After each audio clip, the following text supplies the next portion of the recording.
Narinig na nating lahat na ang almusal ang pinakamahalagang pagkain ng araw.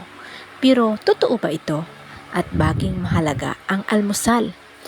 Ang pagkain ng almusal ay nakakapagbigay sa atin ng lahat ng uri ng positibong benepisyo sa kalusugan. May dahilan kung bakit ang almusal ay tinutukoy bilang ang pinakamahalagang pagkain ng araw.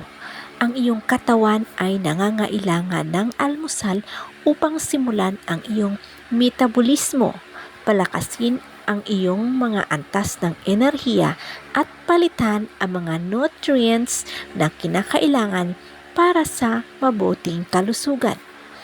Ang pag-almusal ay magpalakas ng enerhiya. Ang carbohydrates ay ang pangunahing pinagkunan ng enerhiya sa ating dieta. Binabagsak ng ating katawan ang mga carbohydrates sa pagkain sa glucose at sinisipsip ito. Ginagawa itong enerhiya. Ang glucose din ang pangunahing nutrient ng utak at mga pulang selula ng dugo upang panatilihin kang alerto habang nagsisimula ka sa iyong araw.